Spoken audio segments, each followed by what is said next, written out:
Assalamualaikum warahmatullahi wabarakatuh.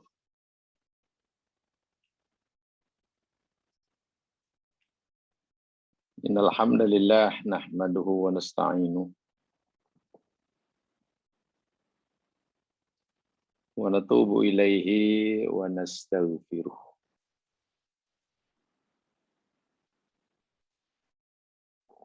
Wa na'udzu billahi min syururi anfusina wa min sayyiati a'malina. May yahdihillahu fala mudhillalah wa may yudlil fala hadiyalah.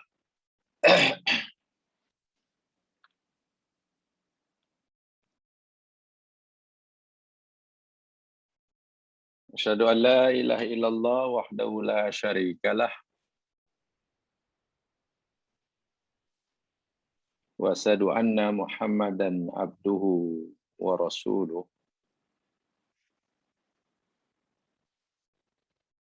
Allahumma salli ala Muhammad wa ala ali Muhammad.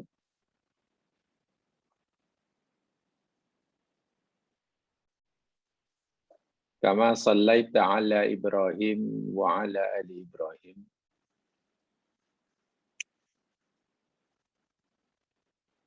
Wa barik ala Muhammad wa ala ali Muhammad.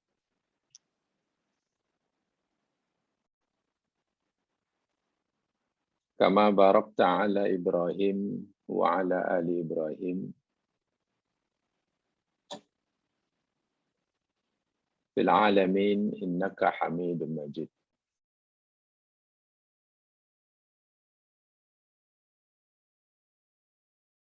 Sallallahu alaihi wasallam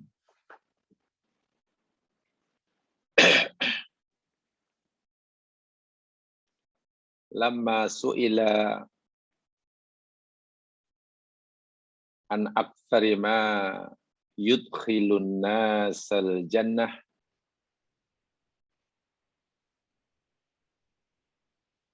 ketika baginda Nabi ditanya oleh sahabat tentang amalan apakah yang paling banyak memasukkan seseorang ke dalam surga. Amalan apa yang dengan amalan itu ramai orang masuk surga?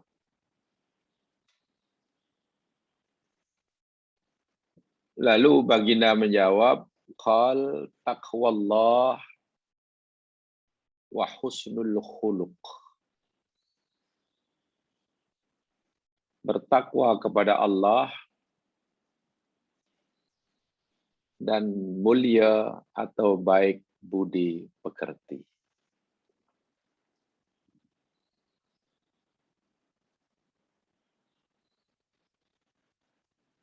Hadis ini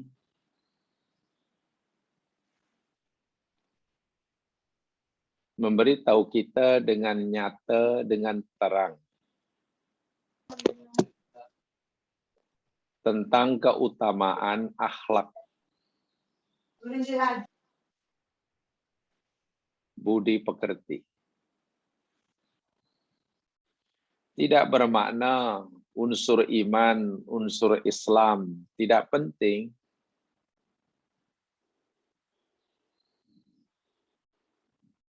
Tetapi sebagaimana yang telah kita jelaskan banyak kali dan telah kita yakini bersama,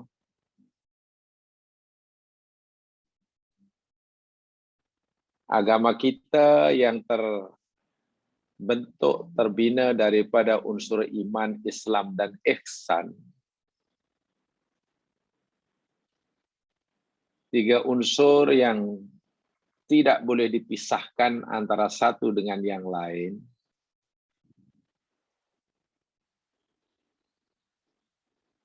Kemuncak daripada kejujuran iman seseorang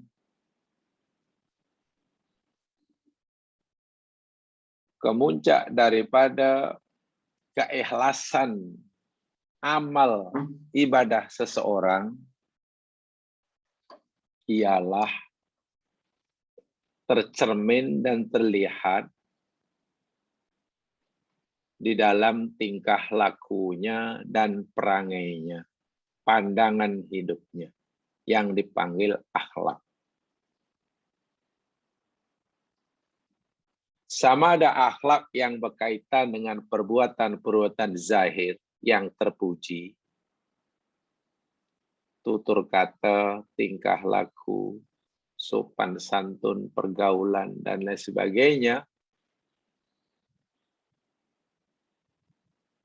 maupun akhlak yang berkaitan dengan sifat-sifat hati yang terpuji. Sabar, qanaah, syukur, ridho, zuhud, wara, pemaaf, pemurah, dan lain sebagainya. Sehingga bolehlah dikatakan bahwa akhlak yang mulia sama ada akhlak zohiriyah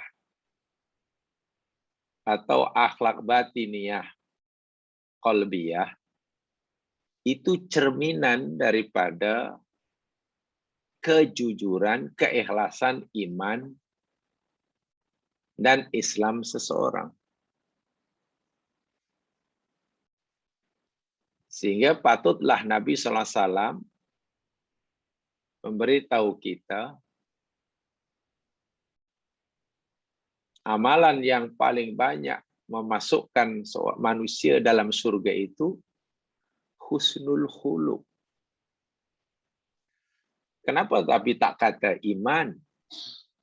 Kenapa Nabi tak kata ibadah Islam? Ya tadi dikatakan, karena husnul khuluq itu cerminan, hasil, buah daripada kejujuran imannya dan kejujuran Islam, amal ibadahnya. Sehingga jika sekiranya ada orang yang mengaku beriman dengan betul,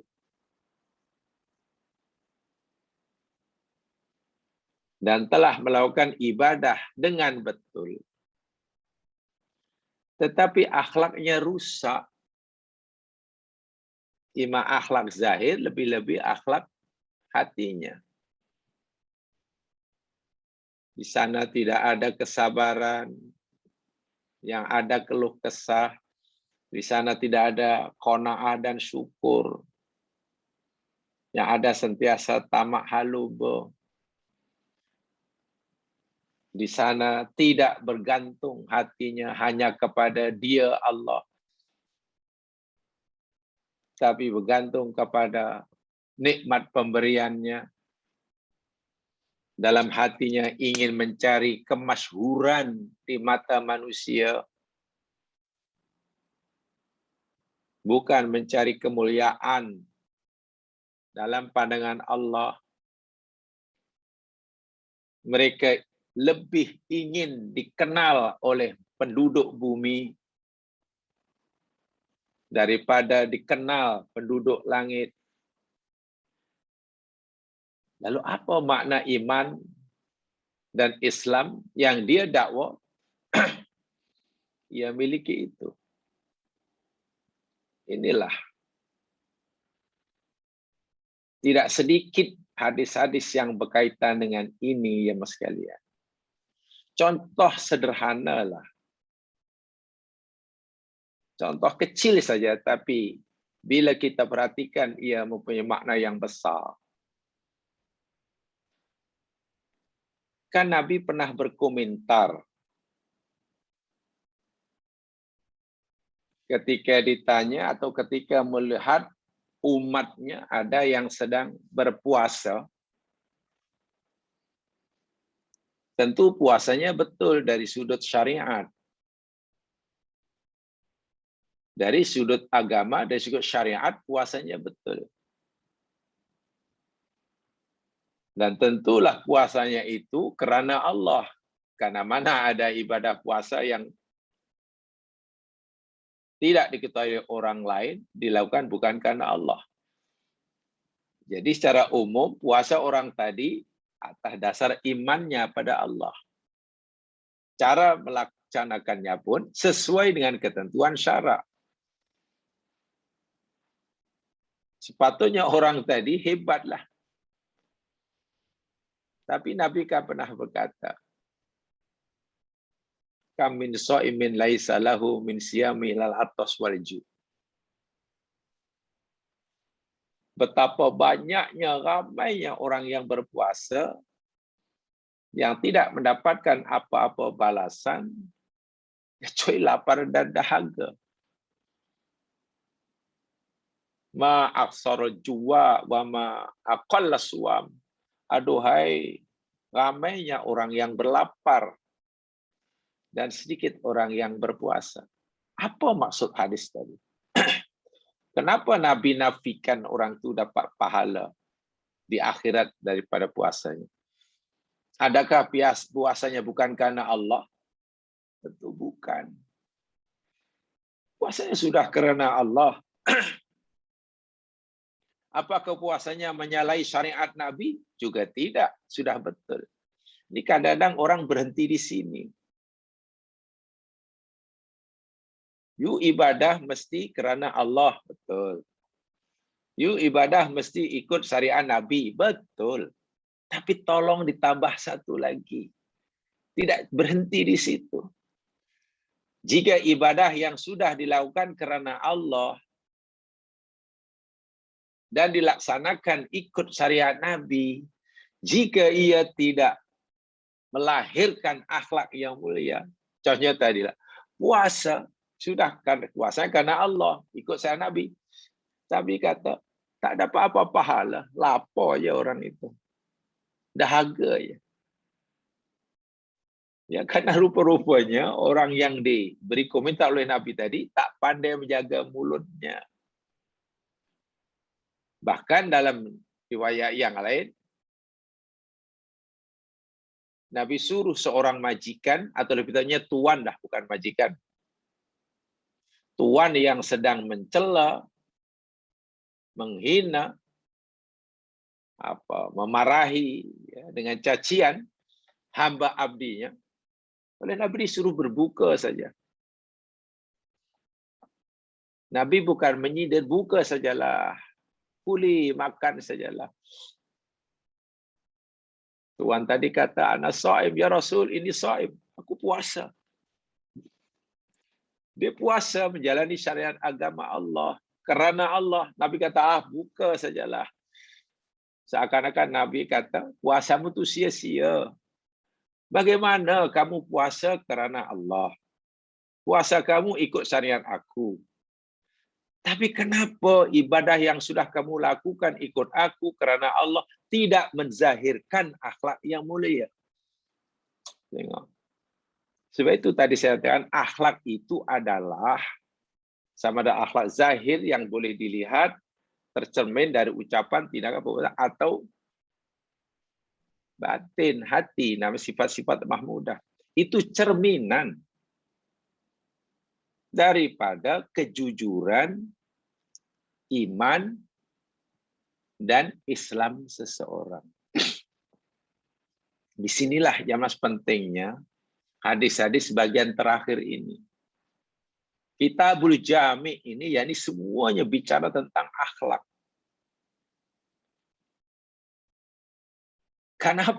Kenapa letakkan bagian akhir?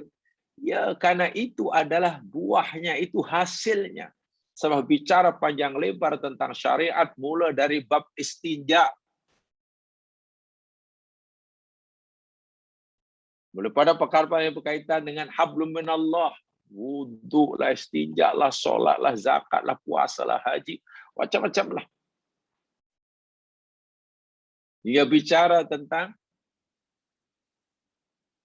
hablum minan nasnya. Jual belinya, sewa menyewanya lah, hutang piutang lah, mereka ambalah, ijar, macam-macam lah, ihyaul mauta. Bicara tentang imannya, sudah sangat lengkap. Bagian akhir, saya ulangi sekali, ini sebagai peringatan sahaja pada saya. Bab akhlak. Sehingga seakan-akan jika iman dia rasa sudah betul, ibadah dia rasa sudah tepat, jika semua tidak melahirkan akhlak yang mulia, tiba-tiba menjadi kosong. Karena memang semua itu, keimanan yang Allah wajibkan kepada kita, Islam yang Allah beban kepada kita, itu semuanya yakni untuk memperbetulkan hati. Yang dari sana nanti melahirkan akhlak, sama ada perangai yang mulia yang boleh dilihat atau sifat yang terpuji yang ada di dalam hati. Jamaah sekalian, itu sebagai ingatan sahaja kaitannya hadis-hadis Kitabul Jami ini.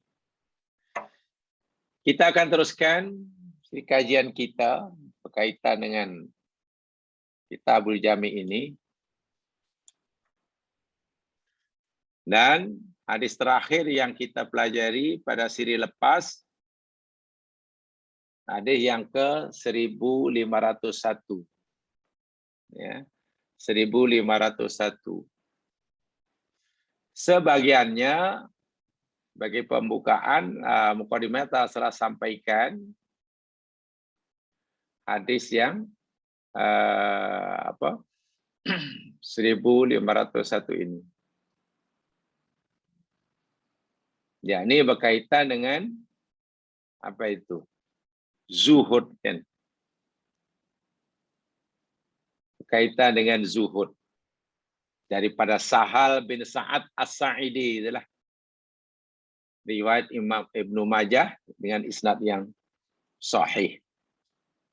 Isnad hasan.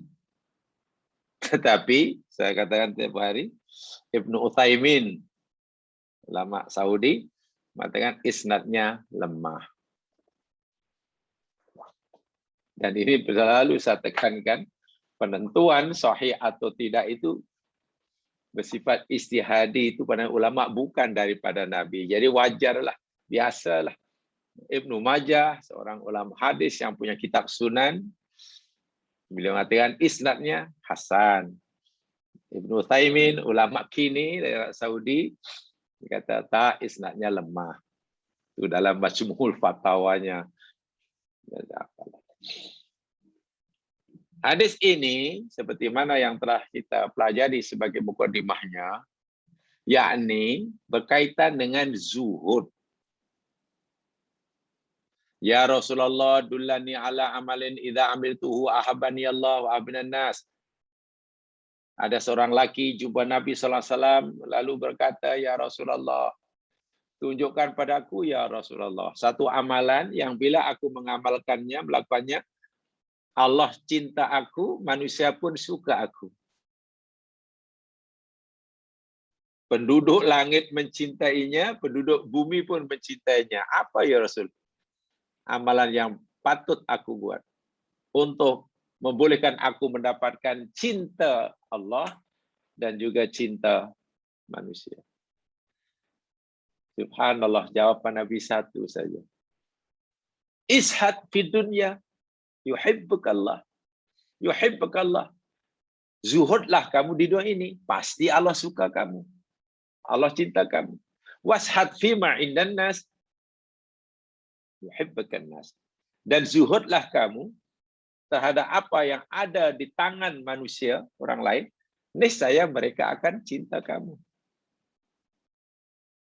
So, zuhud itu syarat yang diberikan oleh Nabi untuk mendapatkan cinta Allah dan cinta manusia. Tidak banyak. Dan zuhud itu yang kaitannya dengan akhlak. Kaitannya dengan ihsan. Kan zuhud itu letaknya dalam hati. Kemudian nanti tercermin dalam kehidupan yang nyata. Saya tidak perlu mengurangi definisi zuhud, warak, karena itu sudah lepas. Yang saya ingin sampaikan di sini, jamaah sekalian, ya, bahwasanya zuhud Itu dalam hadis inilah. Itu dah hadis inilah. Kalau kita tak mau mengatakan satu-satunya syarat,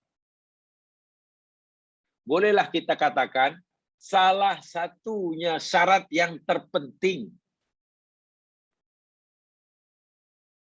bagi kita untuk mendapatkan cinta Allah dan cinta manusia. Saya ulangi. Zuhud itu, kalau kita tak nak kata satu-satunya syarat, mungkin kita tak kata satu-satunya syarat karena banyak syarat yang lain, kan? Ya, kita katakanlah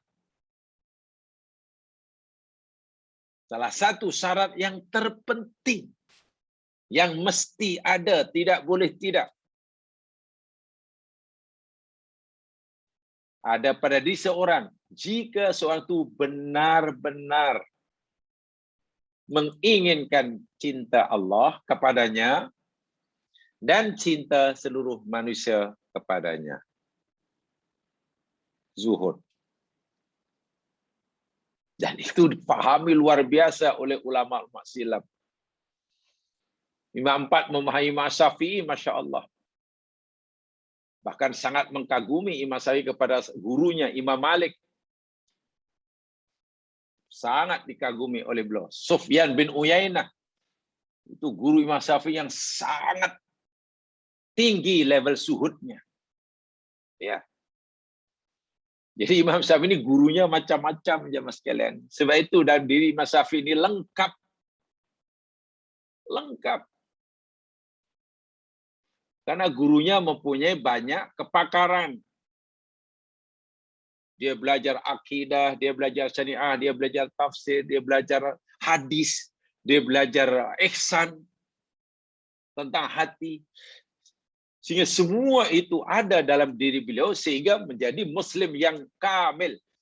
Tidak hanya menonjol daripada satu aspek iman saja umpamanya, hadis saja umpamanya, akidah saja umpamanya, tapi juga sangat-sangat mulia akhlaknya, sangat-sangat tinggi level zuhudnya. Seorang yang kuat akidahnya, seorang yang kuat ibadahnya, tapi juga seorang yang sangat kuat zuhudnya. Itu susah hendak mencari begitu, jemaah sekalian. Susah. Karena salah seorang gurunya yang lebih menekankan masalah hati, namanya Sufyan bin Uyainah. Guru hadisnya salah seorang Imam Malik. Tengok. Si Imam Syafi'i pernah berkata, dalam ucapannya yang sangat terkenal itu, laula Malik wa Sufyan ibnu Uyainah la dhahaba ilmul Hijaz. Kalaulah bukan karena Imam Malik dan Sufyan ibnu Uyainah, kedua-dua guru Imam Syafi'i, niscaya ilmu penduduk Hijaz semenanjung Arab ini sudah hilang. Makna di Jazirah Arab sudah tidak ada ilmu lagi. Karena tidak ada lagi orang yang tahu. Begitu pujian dan sanjungan Imam Syafi'i kepada gurunya yang alim, satu pakar hadis, yang paling menonjol, yang satu dalam masalah ihsan. Dan digabungkan jadi satu. Baik. Jadi kata saya ingin menegaskan saja bahwasanya iman Islam ihsan ini tak boleh dipisah. Hubungannya apa? Hubungannya ya iman itu foundation dia, akar tunjang dia. Islam itu pokok dia, batang dia. Batangnya itu Islamnya. Ada wajibnya, ada sunnahnya. Sunnahnya itu ada cabangnya, ada ini, ada daunnya. Ihsan itu buah dia. Buah dia. Manfaat yang boleh diberikan oleh pokok tadi kepada makhluk lain, pada kita. Atau manfaat yang boleh kita ambil. Iman itu dasarnya. Islam itu ya binaannya. Ihsan akhlak itu buahnya yang memberi manfaat pada orang lain. Atau yang orang lain dapat manfaat daripadanya. Itu akhlak. Itu ihsan. Sehingga Nabi berkata, khairun nas anfa'uhum linnas, kan begitu. Sebaik-baik manusia yang paling banyak beri manfaat pada orang lain. Ketika Nabi ditanya, ya Rasul, orang mukmin yang paling sempurna imannya itu macam mana ya Rasul? Kalau kita ditanya ya mas kalian, katalah Nabi kita tidak Nabi tidak beritahu orang mukmin yang paling sempurna imannya. Katalah Nabi tak beritahu. Lalu ada orang tanya kita, saya nak tanya awak lah. Sebenarnya orang mukmin yang paling sempurna imannya itu macam mana? Saking jawaban kita macam-macam. Jangankan jawaban kita yang bukan ahli akidah, mungkin yang pakar tauhid pun jawabnya macam-macam. Oh, orang mukmin yang paling sempurna imannya, mana yang paling bersih imannya daripada syirik lah. Mungkin jawaban kita tak salah. Maknanya yang paling faham malah tentang Allah, ma'rifatullah. Boleh jadi. Mungkin yang menguasai ilmu akidah, seluk-beluknya, dalilnya, dan tidak boleh taklid. Boleh jadi. Yang pasti jawapannya beragam. Berpuluh, mungkin beratus. Tapi ketika pertanyaan yang sama dikemukakan kepada Nabi, ya Rasul, mukmin yang macam mana ya Rasul yang sempurna imannya? Ya imannya paling sempurna. Akmalul mukminina imanan. Yang paling sempurna imannya itu mukmin macam apa jawabannya? Ahsanuhum khuluqa. Allahu Akbar. Kalau kamu nak tahu orang mukmin yang paling sempurna, paling baik iman akidahnya, yang paling mulia budi pekertinya. Subhanallah. Ditanya lagi ya Rasul, Muslim yang paling sempurna Islamnya itu yang macam mana ya Rasul? Mungkin kalau kita ditanya, yang paling sempurna Islamnya yang buat yang wajib, tak boleh tinggal. Yang rajin, boleh tinggal. Yang menepati ibadahnya seperti mana Nabi contohkan, tidak salah. Jawaban itu tidak salah. Tapi yang pasti, jawabannya pasti beragam. Tapi Nabi pernah diajukan pertanyaan kepada ya Rasul, kami nak tahulah. Muslim yang paling sempurna Islam itu macam mana? Ahsanuhum khuluqa. Masya Allah. Yang paling mulia budi pekertinya. Yang paling mulia budi pekertinya. Nah, zuhud adalah salah satu budi pekerti, akhlak, amal hati, qalbiyah yang paling tinggi nilainya. Yang paling tinggi nilainya.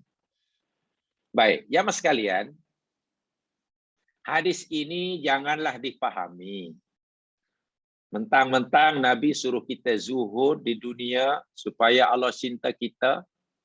Mentang-mentanglah Nabi suruh kita zuhud terhadap apa yang di tangan manusia supaya kita mendapatkan kasih sayang mereka.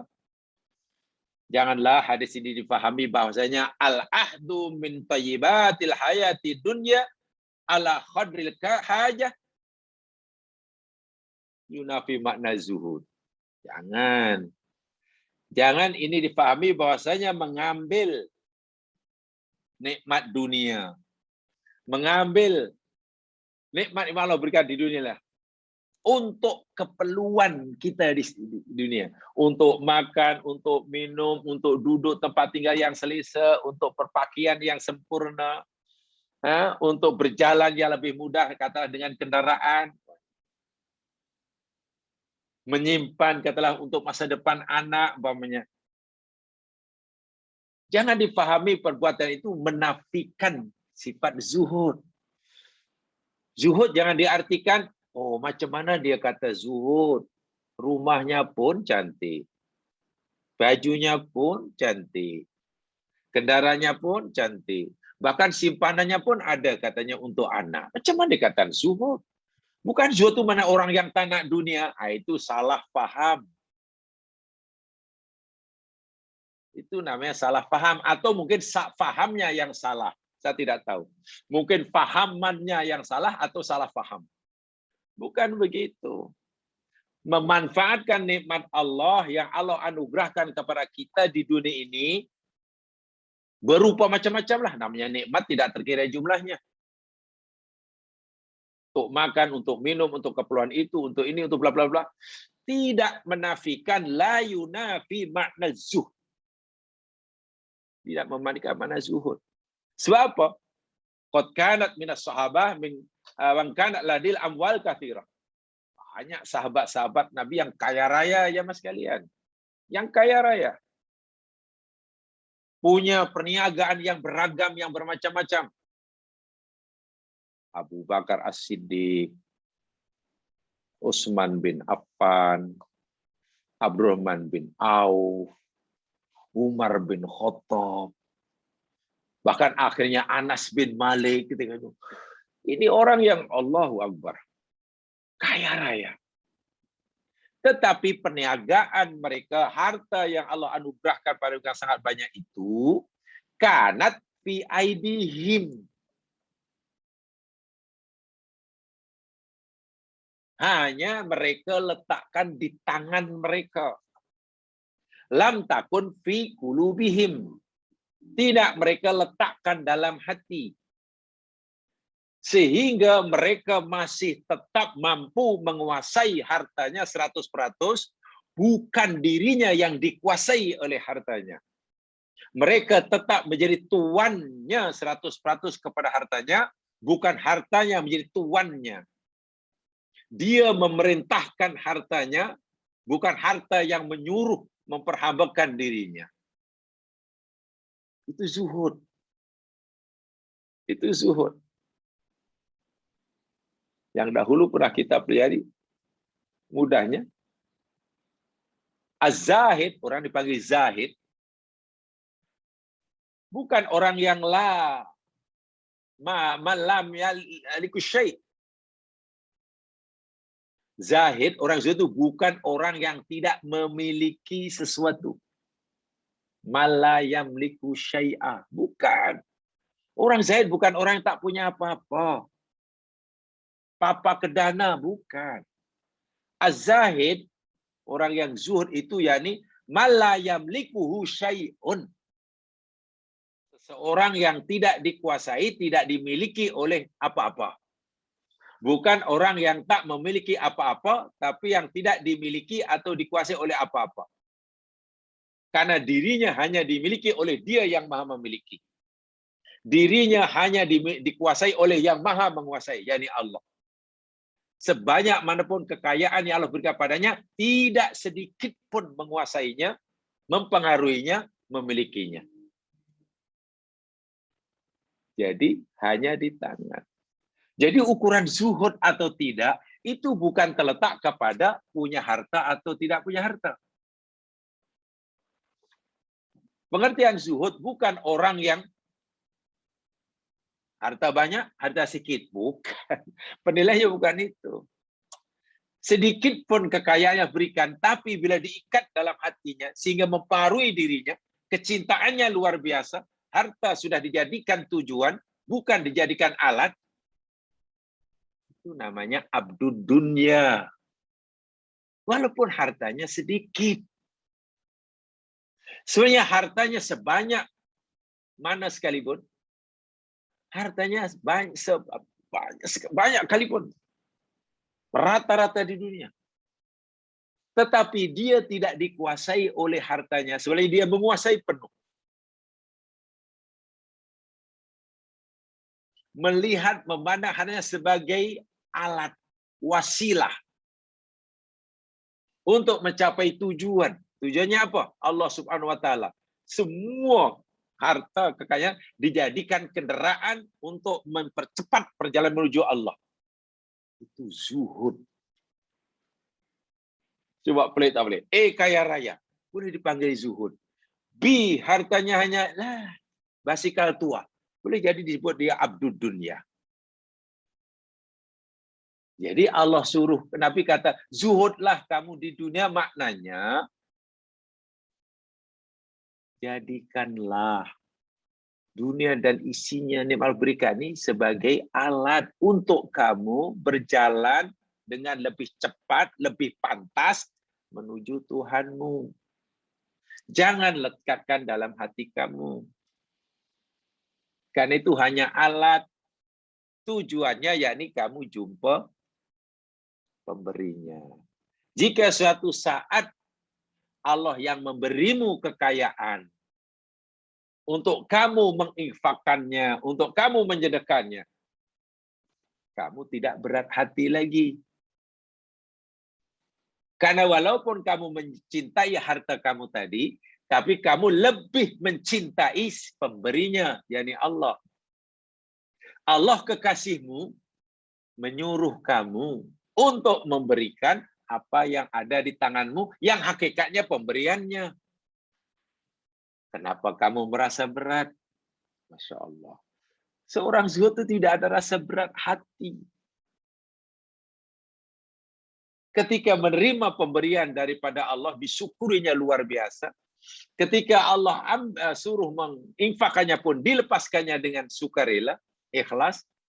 Bahkan ketika Allah ambil tanpa ada notis pun, dia tidak merasa kehilangan. Macam harus kehilangan? Karena dia tahu yang mengambilnya adalah kekasihnya, Allah Subhanahu wa Ta'ala. Takkan sesuatu yang ada di tangannya diambil oleh kekasihnya, dia marah. Seorang zuhud itu orang yang hatinya langsung tidak dipengaruhi, dikuasai oleh kekayaannya. Sebanyak manapun. Kalau itulah yang kita pilih dalam kehidupan, Allah pasti sayang kita. Meletakkan Allah sebagai pemberi nikmat itu segala-galanya. Apa yang dia minta, kita penuhi. Bila dia kata jangan ambil, kita tak ambil. Bila dia kata ambillah, kita ambil. Bila dia kata kasih kita, Allah kata berikanlah, kita berikannya. Bila dia tiba mengambilnya daripada kita, yang sebenarnya milik dia, tanpa pemberitahuan, tanpa beritahu pada kita, kita pun tidak rasa apa-apa. Tak apa, kan dia yang punya, dia ambil. Itu zuhud terhadap dunia. Pasti Allah suka. Pasti Allah suka. Nah, saya tunjukkan ayatnya jamaah sekalian. Makna zuhud yang sedang kita pelajari hadis ini ada dalam Al-Quran. Akhlaknya ini sangat mulia. Pasti Allah senang, suka. Saya tunjukkan ayatnya. Ini baru saja saya sampaikan juga. Ya, bila saya sampaikan. Ya, mungkin baru semalam saya sampaikan di tempat yang lain. Nah, coba perhatikan hadis ayat ini. Lihat surah Al-Hadid. Coba jamaah lihat surah Al-Hadid. Ini baru semalam saya ulas panjang lebar, tapi di bilik yang lain lah. Lihat surah Al-Hadid, surah yang ke-57, ayat 22 dan 23.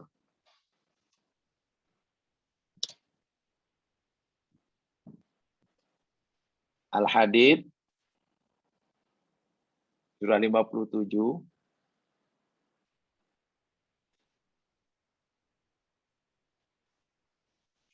ayat 22 dan 23. A'udzubillahi minasyaitonirrajim. Ma asaba min musibatin fil ardi wala fi anfusikum illa fi kitabim min qabli an nabraha. Tidak ada satu musibah pun yang menimpa yang berlaku di bumi, dan tidak ada musibah sekecil apapun yang menimpa diri kamu kecuali melainkan ianya telah tertulis di dalam kitab, sudah ditetapkan sebelum ia berlaku. Min qabli an nabraha, sebelum kami menciptakannya. Susah ke, senang ke, dapat ke, hilang barang ke, berjaya ke, rugi ke, sehat ke, sakit ke, mencapai cita-cita ke, gagal ke, semua sudah tertulis sebelum berlaku. Dan itu yang telah berlaku itu kita sudah ada. Nanti yang akan berlaku masyarakat sudah ada. Skripnya sudah ada. Apa yang berlaku esok, menyenangkan kah, menyusahkan kah, hilang barang kah, dapat barang kah, minggu depan, tahun depan sudah ada. Ini wajib kita yakini. Inna dzalika 'ala Allah yasir. Sehingga yang sebaik itu bagi Allah sangat mudah. Sangat mudah. Kenapa Allah suruh kita meyakini benda ini? Apa manfaatnya?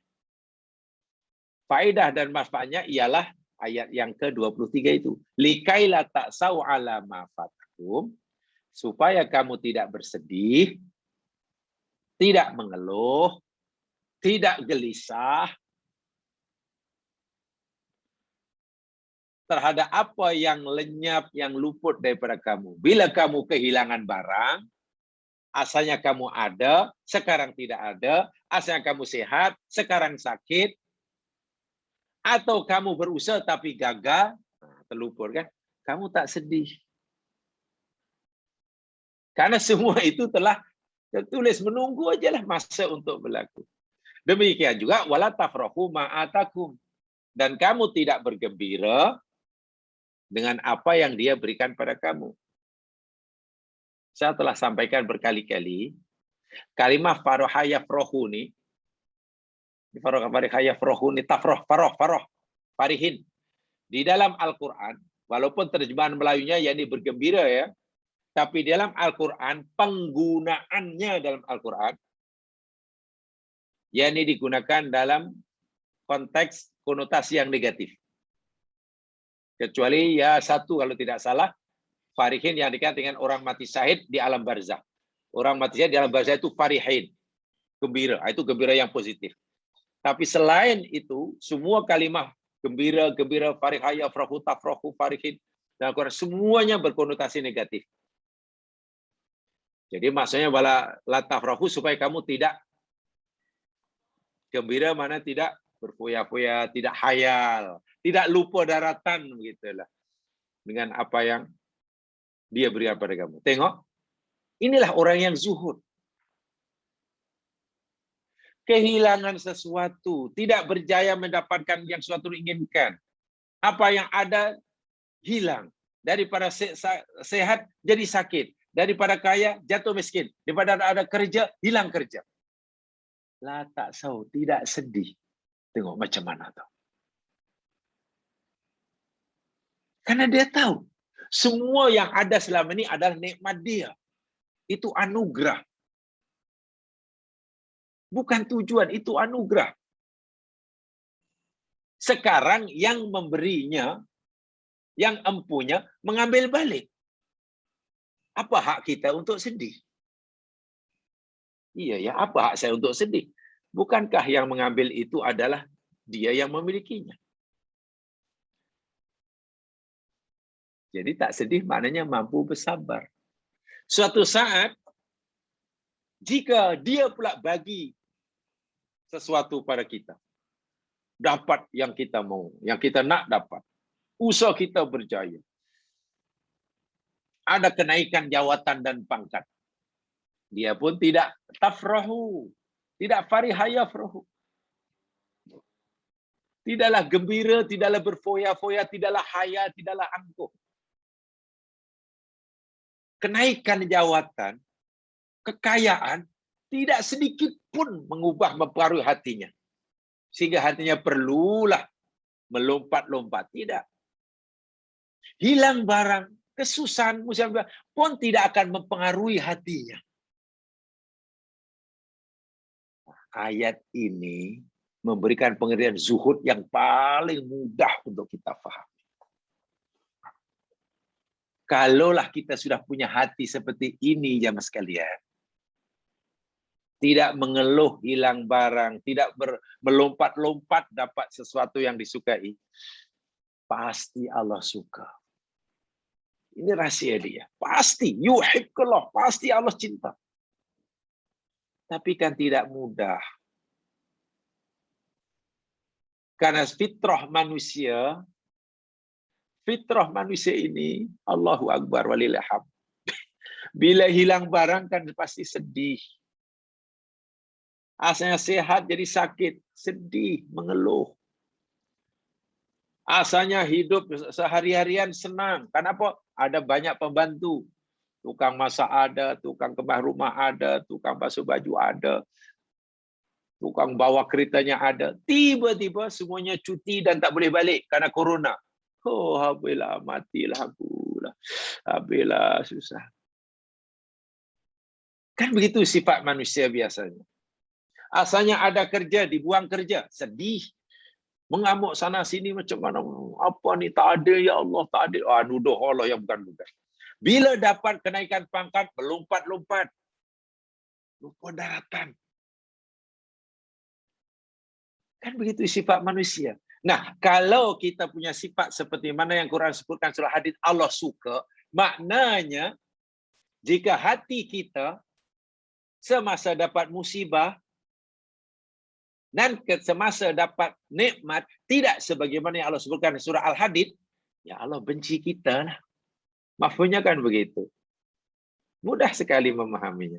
Kalau nak Allah suka kita, berusahalah kita untuk punya hati seperti mana Al-Hadid ini. Apapun yang menimpa kita, susah ke senang, tidak mempengaruhi hati kita.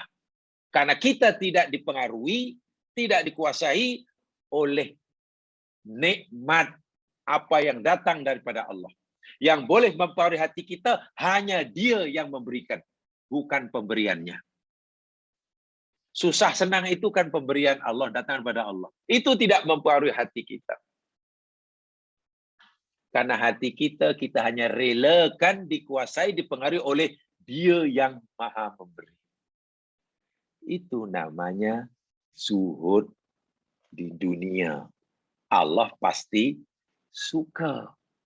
Hanya lagi-lagi tidak mudah. Tidak mudah. Tetapi wajib kita berusaha. Syaitu Abu Bakar, Abdurrahman bin Auf, relax. Untung banyak. Tidak melompat-lompat. Tidak kemudian angkuh sana tayang sana sini. Tak. Dan ketika dia rugi pun tidaklah mengeluh, tidaklah kemudian putus asa. Tak. Hidupnya sedap biasa. Ibadahnya tetap. Ramadan rajin beribadah macam sahabat yang lain, walaupun dia ahli perniagaan. Bela walaupun hidupnya boleh katakan relatif sederhana berbanding bin Auf, biasa saja. Dia tidak merasa ada apa-apa di hadapan Abdullah bin Auf. Dia tidak merasa istingkaf, inferior, tak ada. Inferiority kompleks tidak ada dalam diri Bilal bin Rabah di hadapan Abdullah bin Auf yang kaya raya. Abdullah bin Auf yang kaya raya pun tidak merasa, wah, dia gah di hadapan Bilal. Sama sekali tidak, karena keadaan Bilal yang hidupnya boleh katakan ngam-ngam lah. Apa adanya. Sementara keadaan Abdullah bin Auf yang hidupnya serba ada. Serba ada dan apa adanya itu kan hanya pemberian daripada Allah. Itu kan alat. Sebetulnya itu tidak boleh menguasai, mempengaruhi jiwa orang mukmin. So itu nanti Abdullah bin Auf yang kaya raya, Bilal bin Rabah yang boleh katakan kategori orang miskin, Abu Dzar Al-Ghifari orang sedang miskin, Abu Darda miskin, itu jumpa di surga itu.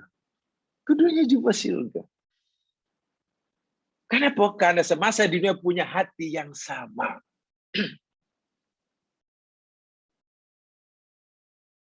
Iman memang sudah sama karena diajar oleh Nabi. Kita tak perlu mempertikaikan iman mereka. Imannya hebat. Kita tidak perlu mempertikaikan amal ibadah mereka. Sholatnya, qiyamulannya, tak perlu. Mereka nanti berkumpul di surga karena akhlaknya. Di dalam ini zuhud. Karena bab kita zuhud. Masuk surga berjumpa. Dan bila di surga nanti Allah perlakukan sama. Betul.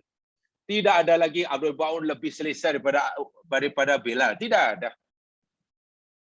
Di surga nanti Abdul Baun istananya lebih megah daripada istana Abu Dzar Al-Ghifari. Tidak.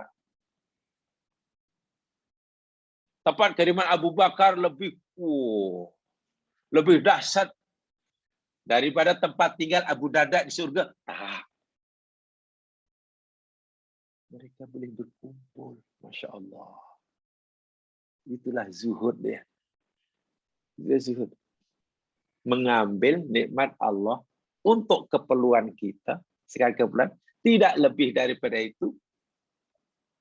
Bila lebihnya diberikan pada orang lain. Dan pemberian tidak dapat mengkamuri dirinya. Tidak dapat apalagi menguasainya. Jadi zuhud bukan mala yamliku syai'an, tapi zuhud yakni mala yamliku syai'un. Zuhud bukan orang yang tidak memiliki apa-apa. Orang tidak memiliki apa-apa, tapi zuhud adalah orang tidak dimiliki oleh apa-apa. Tidak ada sesiapa pun yang boleh mempengaruhi dunia ini. Tidak ada. Hanya dia. Rabbul Alamin. Bahkan kalau dia punya matahari di tangan kanan, bulan di tangan kiri, itu pun tidak membuatkan dia melompat-lompat. Tidak. Tidak ada artinya nilai matahari di tangan kanan berbanding dia yang memiliki matahari. Dia yang memberinya matahari. Tidak ada artinya kesehatan dibandingkan dengan dia yang memberinya kesehatan. Sehingga ketika kesehatan diambil oleh si pemberinya, ya dia tenang-tenang sajalah. Di situ latak sau tadi. Tak ada rasa sedih. Bagaimana sedih? Bukankah dia yang mengambilnya? Dia mengambil apa yang dia milikinya. Tahukah apa yang Nabi ucapkan ketika mendengar kematian? Bila ada sahabat tinggal mati oleh salah seorang keluarganya, kan Nabi, ya dalam bahasa kita takziah lah, menghibur. Apa yang dilakukan oleh Nabi dia? Ya, suruh bersabar, suruh bertakwa, isbiri, inna lillahi ma'ahud, wa inna lahu ma'atah. Kamu tahu tak? Sesungguhnya Allah, bagi Allah apa yang dia ambil.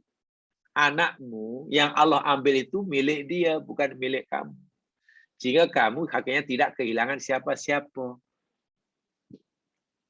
Dan sesungguhnya Allah itu memberikan apa yang dia punya.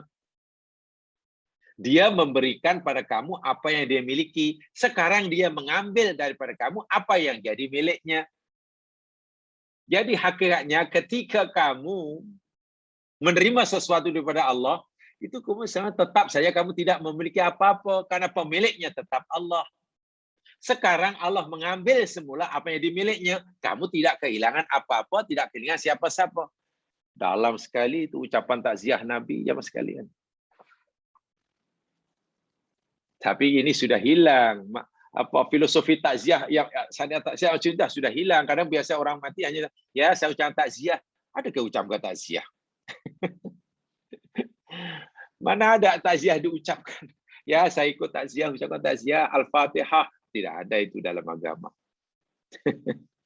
Apa takziah kita? Takziah itu yakni kita nasihati dia supaya sabar, membantu dia memahami takdir Allah ini. Itu takziah. Bukan takziah, bukan saya ucapkan takziah. Takziah bukan Assalamualaikum, bukan. Tapi dah jadi macam itu. Itu pun hanya melalui handphone kan. Ya sekarang mungkin tak apalah karena ada kekangan corona. Dan itu pun hanya pakai image kan. Jadi, sudah ada. Tengok pahami betul-betul apa ucapan Nabi ketika Nabi bertakziah. Kamu jangan sedih. Kamu hendaklah sentiasa bersabar. Kerana bagi Allah apa yang dia ambil, maknanya Allah sedang mengambil apa yang dia miliki. Anak yang ada di bawah pengasuhan kamu selama ini, itu sebenarnya milik Allah. Dia milik dia. Dan dia sekarang sedang mengambilnya daripada kamu. Jadi kalau dia sedang mengambil apa yang dimiliknya, maknanya kamu tidak kehilangan siapa-siapa. Tidak kehilangan apa-apa. Sebab itu, kamu tidak ada alasan untuk bersedih. Yang ada sabarlah. Jangan salahkan Tuhan.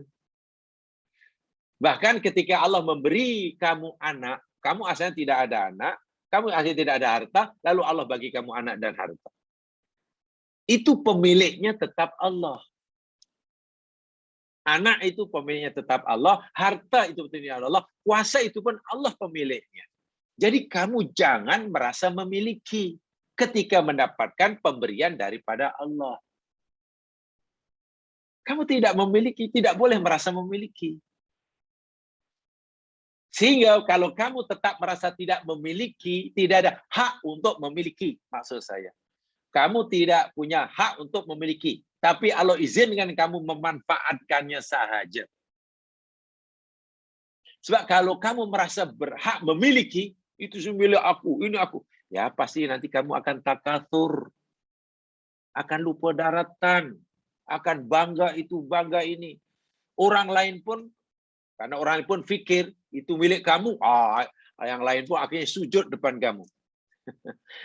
Sebelumnya mereka tak nak kenal kamu. Setelah kamu kaya raya, orang lain berduyun-duyun, berbondong-bondong, mengaku sepupu lah, dua pupu lah. Mana nak mengamalkan zuhud dalam suasana seperti ini? Memang tidak mudah nak mengamal hadis ini. Wah, hadis ini sangat penting nih. Nabi beritahu cara untuk meraih cinta Allah kepada kita. Tapi tidak mudah ketika kita hidup dalam keadaan persekitaran yang nilai yang dipegang oleh masyarakat kita nilai seperti itu. Dia ingat kalau orang dapat macam-macam, itu milik dia. Kemudian kali dia hilang, Allah ambil, dia kehilangan. Tidak begitu agama mengajarkan kita. Nabi beritahu, pendek saja. Allah mengambil apa yang dia miliki. Kamu tak kehilangan apa-apa. Ketika Allah bagi kamu pun, bukan untuk kamu miliki. Kamu tak ada hak untuk mengklaim itu milik kamu. Tetap milik Allah. Allah tidak pernah potong nama, tukar hak milik, tak pernah. Jadi masa kamu Allah dapat pemberian Allah pun kamu tidak punya apa-apa sebetulnya. Ketika Allah ambil apa yang dimiliki dekat kamu pun, kamu tidak kehilangan apa-apa nih siapa. Tengok dalamnya maksud apa takziah Nabi sesuai dengan surah Al-Hadid tadi. Itu namanya zuhud. Dan bila hati kita sudah seperti itu, ya mas kalian, yakinlah, ini jaminan Rasulullah. Yuhibbukallah. Pasti Allah cinta kamu. Ada yang baca yuhibbukallah. Kalau baca yuhibbukallah atau yuhibbukallah, nah itu jawablah. Itu jawab tolak, majzub. Yuhibbukallah atau yuhibbukallah. Bukan yuhibbuka ya nampaknya kurang tepat. Ini dari segi nahwu lah. Soalnya itu bila kita ingin mendapatkan kasih sayang Allah. Sekarang untuk mendapatkan kasih sayang manusia sama juga zuhud. Zuhud terhadap pada apa yang dimiliki oleh orang lain. Jangan kacau milik orang lain, jangan berusaha untuk merampasnya, jangan berusaha untuk mengambilnya dengan tak sukai. Kalau ingin mendapatkannya pun ya minta elok-elok atau mungkin beli elok-elok hingga dia ikhlas. Jangan mengganggu apa yang dimiliki oleh orang lain karena kita punya keinginan padanya. Sama ada nanti bila orang lain itu sudah tidak miliknya berpindah pada tangan kita atau tidak. Itu namanya dengki kan. Jadi zuhud kepada apa yang ada maksudnya. Pertama, jangan dengki. Jangan dengki. Pasti orang suka. Dengki itu kan maksudnya tamannya itu zawal nikmail ghair kan. Pengertian dia. Dengki ialah mengharapkan hilangnya nikmat yang ada di tangan orang lain. Itu dengki. Mengharap sangatlah agar B yang kaya ini jatuh miskin. Mengharap sangatlah B yang banyak beruntung ini dalam perniagaan ini rugi.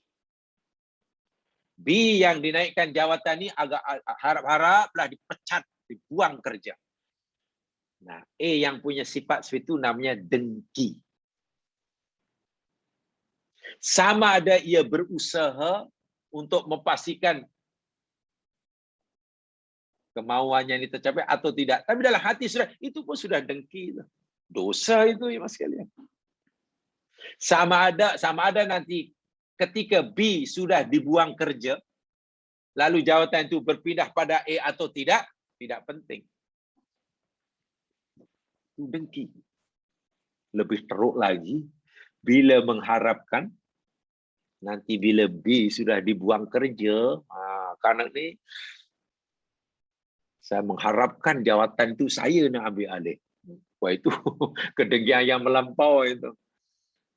Kalau kita ada rasa dengki itu pun orang tak suka kita, apalagi kita berusaha menghilangkan nikmat orang lain dengan cara apa sekalipun.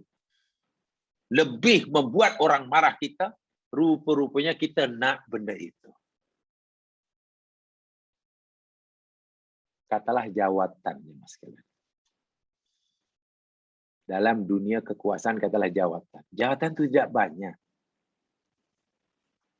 Jawatan untuk pos itu tidak hanya untuk satu aja lah.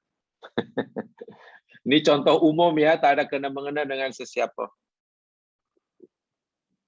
Tak ada kena-mengena dengan sesiapa. Sama ada yang hidup maupun yang mati. Saya cerita secara umum. Tidak merujuk pada sesiapa. Bahkan tidak merujuk pada siapapun yang ada di muka bumi ini. Katalah ada jawatan. Jawatan itu hanya satu. Jawatan apa namanya? Ketua negara. Apa namanya? Presiden. Kursi presiden itu kan hanya satu aja. Kursi hanya satu. Sehingga nanti yang berjaya hanya seorang. Yang berebut 5 umpamanya. Coba macam mana? Berebut 5, masa berebut-rebut itu. Yang berebut 5. Di situ pun sebenarnya sudah sulit sekali untuk zuhud. Tiba-tiba setelah yang berebut 5 tadi, yang dapat E. B, C, D, E, gigit jari. Tak boleh menerima hakikat tu. Apalagi B, C merasa aku yang paling berhak. Aku lebih layak. Aku lebih. Akhirnya apa yang dilakukan oleh B, C, D, E? Usaha macam mana supaya E ini turun? Turun. Setelah E turun pula, akhirnya naiklah. D naik pula. Tentulah B tak puas. Apa pula D yang naik? Coba. Mana ada zuhud di situ? Masing-masing ingin menjatuhkan, masing-masing nakkan apa yang sudah di Allah berikan pada orang lain. Dalam kuasaan demikian juga. Dalam perniagaan mungkin. Ya, yang nakkan projek itu banyaklah. Ada 4 orang ahli perniagaan yang nakkan projek itu. Masing-masinglah kemuakan proposal. Dengan jujur. Kalau dengan jujur tak apa. Dengan jujur dulu. Nanti akhirnya yang diberi. Yang dapat projek yang layak. Alhamdulillah. Tapi kalau dari awal saya sudah tidak betul. Proposal yang dilakukan sudah tidak betul. Caranya sudah lalu jalan kiri. Lalu minta maaf tadi yang meluluskannya pun sudah tidak betul. Ya kata orang matanya sebelah saja. Ya pastilah, masa itu pun zuhud sudah tidak. Apalagi jika nanti proyek itu diberikan pada E. B pasti mengamuk. C mengamuk. Apalagi bila cara dari awal sudah ingin berebut. Cemana semuanya dikacau. Subhanallah. Baik, saya terangkan kepada yang saya sampaikan tadi. Jika sekiranya orang yang terlibat ini punya akidah yang betul sekalipun, sekalian.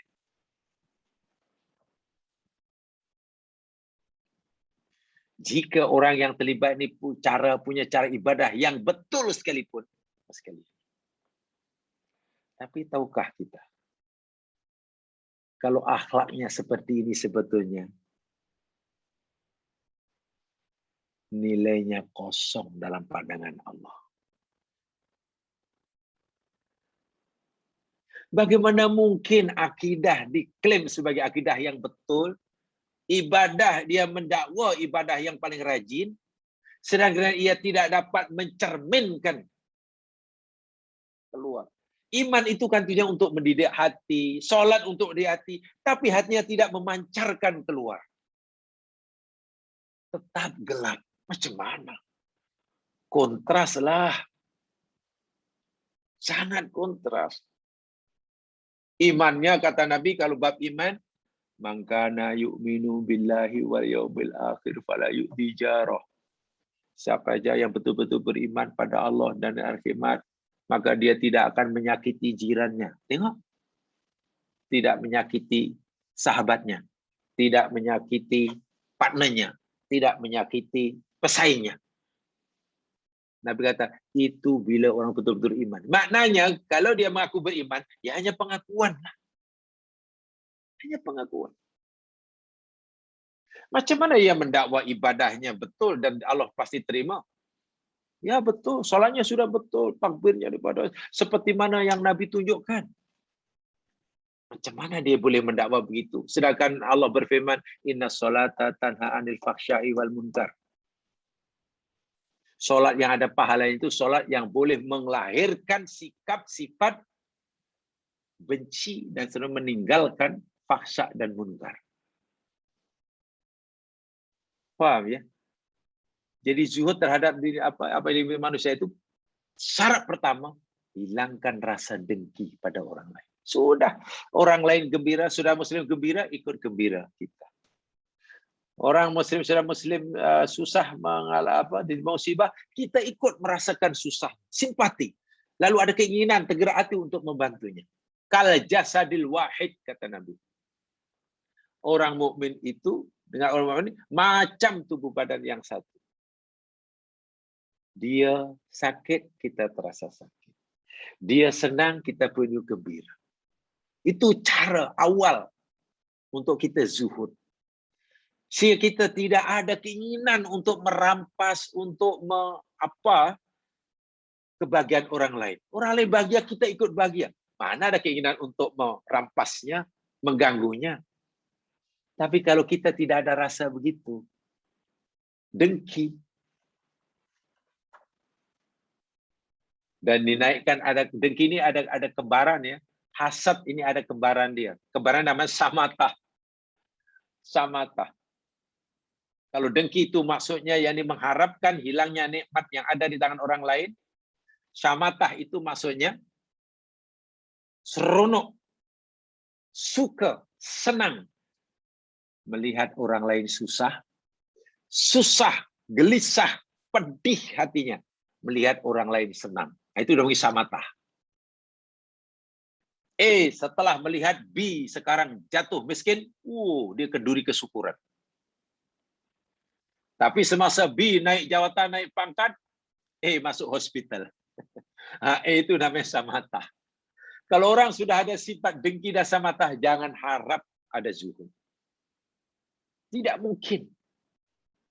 Jadi kena hilangkan dengki dan saudara kembarnya nama samatah, orang lain gembira, kita ikut bahagia. Masya Allah, saya merasa berubah. Ikut gembira lah, bersyukurlah karena kawan saya sekarang sudah senang hidupnya. Akhirnya kita tak teringin langsung merampas kebahagiaannya, bahkan berdoa agar kegembiraan yang Allah berikan padanya kekal. Itulah. Lihat saudara muslim yang tiba kesusahan, ikut sedih. Pedih rasanya. Allahu Akbar, macam mana rasa kawan kita, macam mana ya. Tergerak hati nak membantu. Tapi karena keadaan tidak memungkinkan, tak tahu di mana tempatnya, hanya mendengar berita, ya hanya berdoa, ya Allah, hamba-Mu dikenal, ya Allah, orang yang sedang musibah, tolong ya Allah, hidungi dia, ya Allah, beri kesabaran, ya Allah. Rasanya tidak senang, duduk Selagi sahabatnya ini masih berada dalam kesusahan, ya Allah timpakan. Beri kesabaran, ya Allah, beri kesabaran. Itulah zuhud terhadap apa yang ada di tangan manusia. Dan itu adalah cerminan, saya kata tadi, daripada iman yang betul, Islam yang betul, pembelajaran yang betul, ilmu yang betul. Sebab kata Sufyan Ibnu Uyainah adalah guru Imam Syafi'i, yang Imam Syafi'i sangat kagumi beliau ini, karena beliau punya kelebihan dalam masalah hati. Kata Sufyan bin Uyainah, laisal alim alladzi ya'riful khair wasyarr. Yang disebut orang alim itu bukannya orang yang tahu banyak tentang kebaikan dan keburukan. Bukan.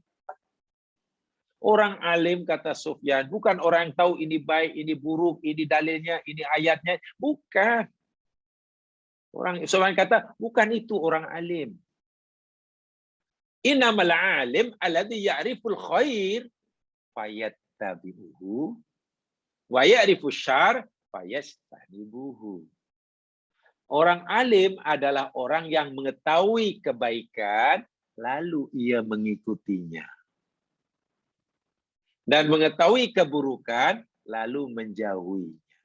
Artinya, ilmu yang telah dikuasainya, ilmu yang telah dipelajarinya, halal, haram, baik, buruk, lurus, bengkok ini, lalu tercermin dalam kehidupannya, terpancar dalam kehidupan zahirnya. Namanya akhlak zohiriyah. Tahu ini sabar, mesti sabar, hukumnya wajib. Ayat-ayat sabar tahu. Tahu ini adalah qanaah, ini ayat-ayatnya, ini ciri-ciri dia. Itu baru ilmu. Kata Sufyan bin Uyainah, kalau kita hanya tahu ayatnya, tahu definisi dia, sabar tahu definisinya, qanaah tahu, syukur itu tahu, hasad tahu, dengki tahu, ayatnya tahu, hadisnya tahu, perawinya tahu. Bahkan minta maaf, katalah kalau dites dalam pemeriksaan pun dapat markah 100%. Kata Sufyan bin Uyainah, itu belum boleh dikatakan pandai, walaupun markahnya 100%. Selagi belum tercermin dalam perbuatannya. Dia sudah tahu pengertian sabar, makna sabar dari sabar. Adakah dia mampu bersabar bila diuji? Atau masih mengeluh? Dia tahu apa itu dengki, apa itu hasad, apa itu dalil dengki, dan bla bla bla dan sebagainya. Masalahnya, sudah bebaskah dirinya daripada sifat dengki? Jika belum, dia belum bebas dari dengki. Walaupun dia tahu penjelasan tajuk dengki, bahkan kalau suruh mengarang bab dengki pun mungkin sudah satu. Tak tahu beberapa lembar. Itu tak disebut alim. Kata Sufyan, alim itu berilmu ya. Mana itu bukan orang berilmu. Bukan. Lagi-lagi Sufyan menekankan cermin. Berkesan atau tidak dalam. Nah itu ya. Jadi zuhud kepada diri manusia itu tidak punya keinginan terhadap yang ada di tangan orang lain. Makna kalau orang lain itu senang, ya kita tidak iri. Tidak ada berusaha untuk menjatuhkannya. Ya baru berniaga di sini laku. Kedai dia tak laku, kedai sebelah laku. Wah sudah capan, ini mendapat apa-apa. Akhirnya kempen yang bukan-bukan. Cucuk orang sini, kamu tahu tak sebelah memang laku lah sebab dia itu gini-gini. Bolehlah jualan kanan kiri satu sebelah A dan B. Cara melariskan jualannya bukan dengan cara memburuk-burukan jualan orang sebelah. Itu dengki.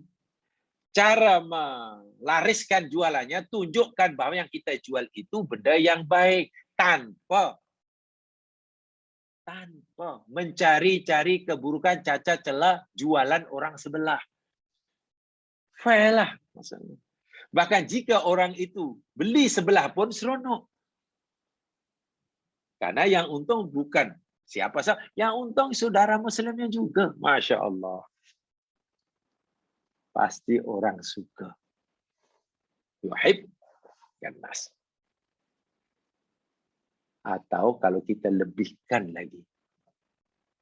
Bukan sekadar tidak ada keinginan mengharapkan kenikmatan yang ada di tangan orang lain pindah kepada dirinya. Bahkan ia berusaha untuk berkongsi kenikmatan yang Allah berikan pada dirinya dengan orang lain tersebut. Berkongsi kenikmatan. Apabila Allah beri dia nikmat, dia tidak puas rasa-rasanya jika dia sahaja yang menikmati nikmat tersebut seorang diri. Ia akan berusaha bersungguh-sungguh agar orang lain pun mendapatkan nikmat, merasakan nikmat daripada nikmat yang Allah anugerahkan kepadanya. Itu lebih tinggi sekali. Ingat jemaah sekalian ya. Mungkin masih ingat dalam pelajaran hari Khamis juga, di samping pelajaran hadis kan ada pelajaran mahabbatullah dan mahabbatur rasul ya. Jadi hadis ini sebenarnya erat sekali hubungannya dengan mahabbatullah dan mahabbatur rasul. Kalau kita ingin dicintai oleh Allah, tentulah dicintai oleh Rasulullah juga. Zuhud terhadap kehidupan dunia. Allah suka kita, Nabi suka kita, sekaligus bukti yang kita mencintai Allah dan kita mencintai Rasulullah. Zuhud terhadap apa yang ada di tangan manusia, maka manusia akan mencintai kita. Akan mencintai kita. Jamaah sekalian, masalah mahabbah ini bukan masalah kecil. Bukan masalah kecil. Untuk memperluas pengetahuan jamaah, kalau jamaah mau dan ada peruntukan masa, tolong baca jenis-jenis mahabbah, tingkatan mahabbah definisi dengan lengkap.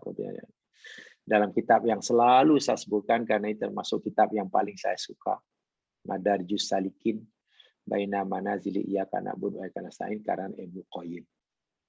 Beliau menguraikan tentang mahabbah, cinta, itu luar biasa itu. Bukan hanya satu jenis, tapi banyak jenis. Bahkan Imam Ibnu Taimiyah pun berkata, hakikat ibadah itu gabungan daripada khudu dan mahabbah. Gabungan antara tunduk, patuh, dan cinta. Tunduk, patuh, dan cinta. Luar biasa itu. Luar biasa. Sebab itu cinta Allah, cinta Rasul, atau Allah mencintai dia, Rasul mencintai, itu bukan benda kecil dalam kehidupan beragama. Bukan benda kecil, benda yang sangat besar. Saya ingin sampaikan untuk melengkapkan penjelasan ini tentang mahabbah. Mendapatkan cinta Allah, cinta Rasul. Dan nanti akan, ingat ya, mahabbah ini kaitannya dengan akhlak. Ini kaitannya dengan akhlak. A'malul qalbi. Dalam hati sudah ada, nanti keluar. Tercermin dalam perbuatannya. Betulkah orang ini mencintai Allah betul? Betulkah orang ini mencintai Nabi? Karena dia ingin Allah cinta dia, maka dia kena cinta Allah lah. Kalau karena dia ingin dicintai oleh Nabi, maka dia cinta Nabi. Betulkah? Nah, itu dia daripada amalannya. Setelah mahabbah itu meresap dalam hatinya. Ada sebuah hadis Anas bin Malik radhiyallahu an. Dia berkata, anna rajulan, ada seorang lelaki. Laki ini sebenarnya orang Arab Badui. Ingat ya, orang Arab Badui ini ya biasanya ya masyarakat yang biasa lah, taklah pandai sangat. Ahlul Badiyah. Yang tinggal di padang pasir. Yaskunu Sokhro pada pasir.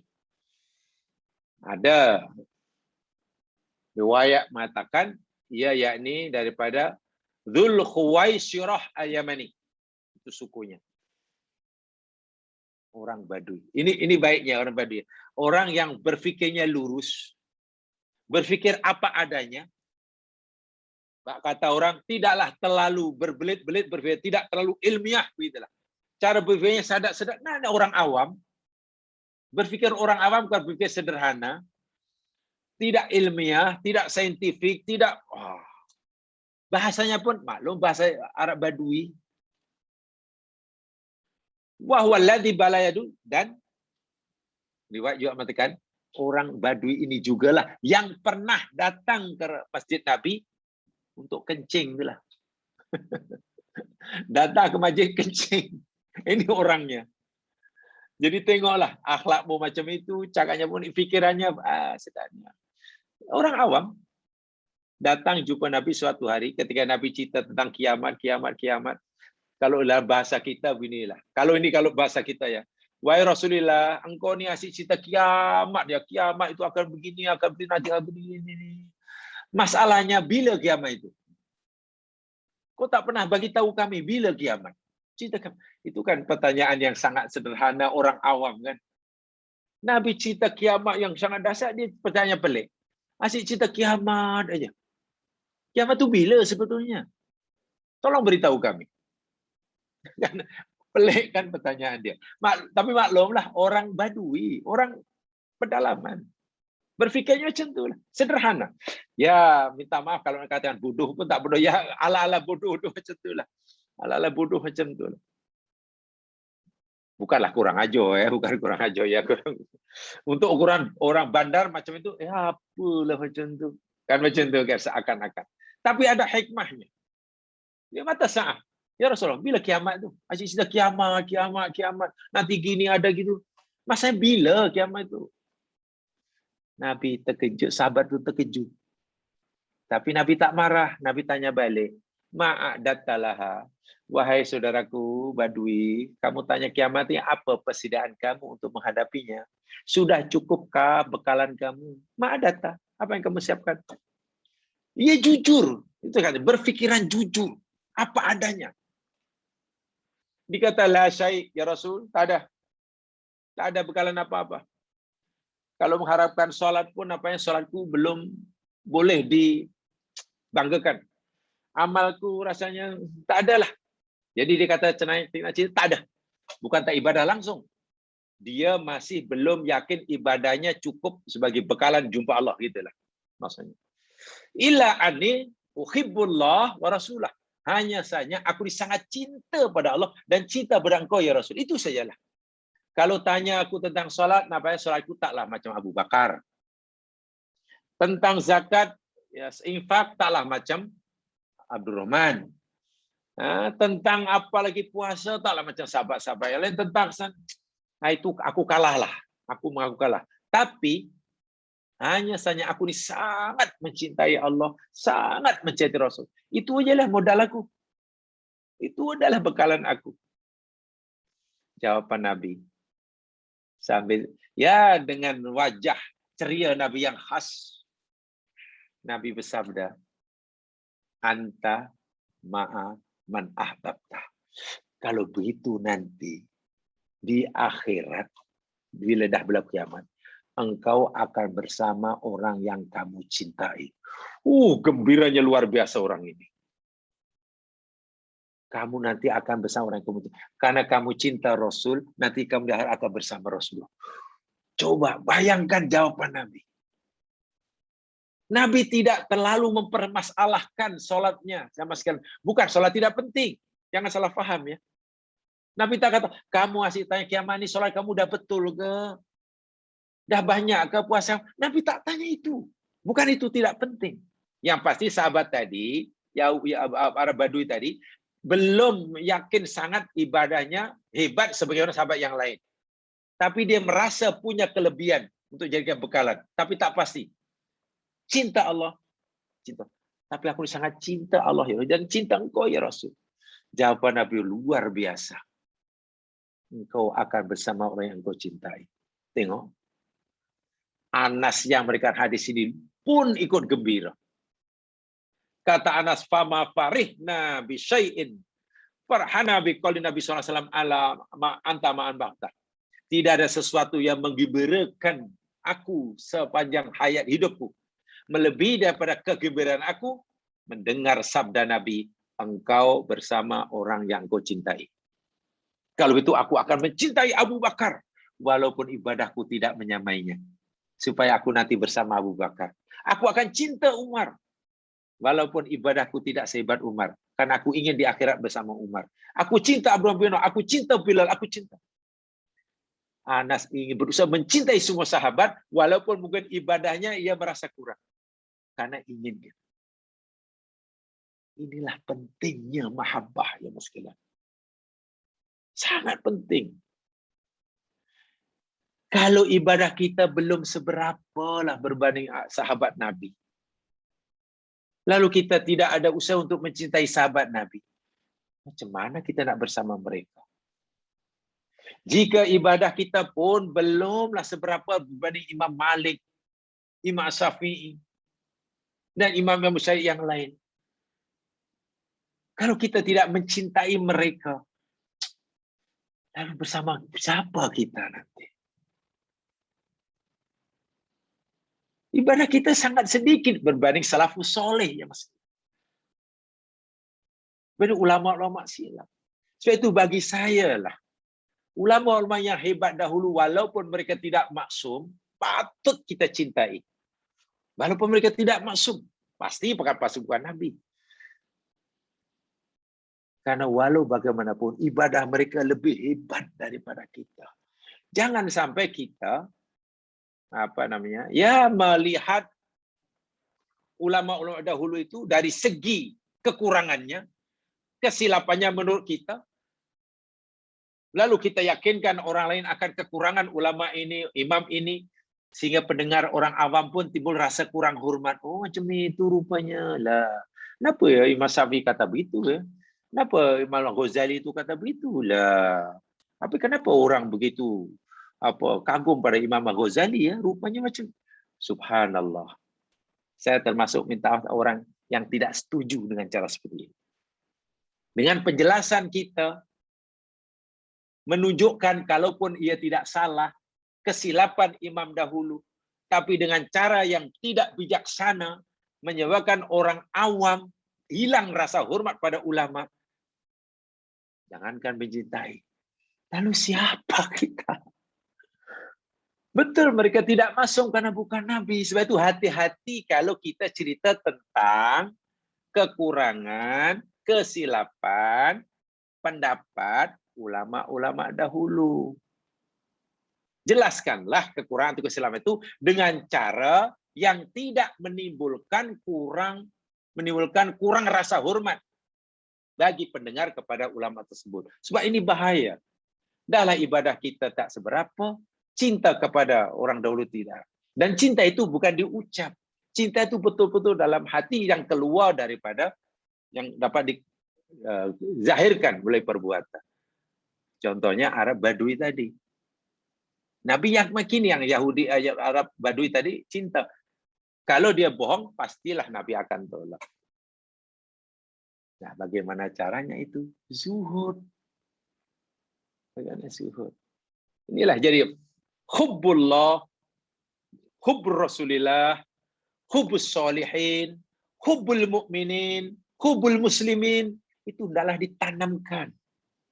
Tapi kalau kita lebih sering menunjukkan, mengorek-orek kesalahan dan kekurangan orang, bagaimana kita hendak menumbuhkan rasa cinta?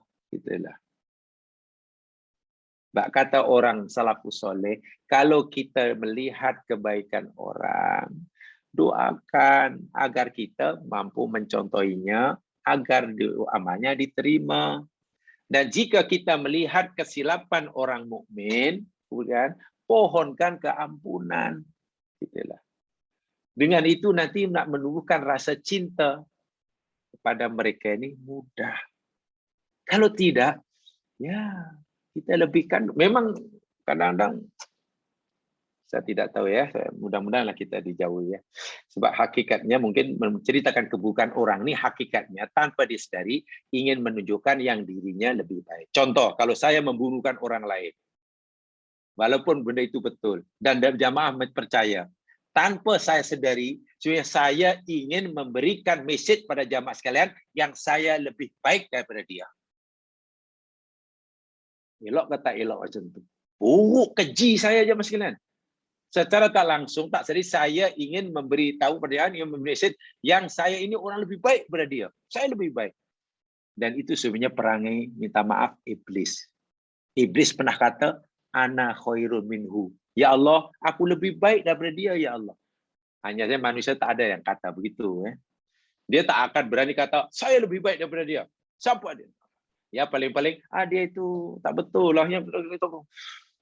Wah, dia itu teruk. Ya memang tak betul 1-2, tapi banyak juga yang betul. Jangan sampai kita menunjukkan kesilapan orang dengan cara yang memberi kesan pada pendengar sehingga hilang hormat pendengar itu kepada orang.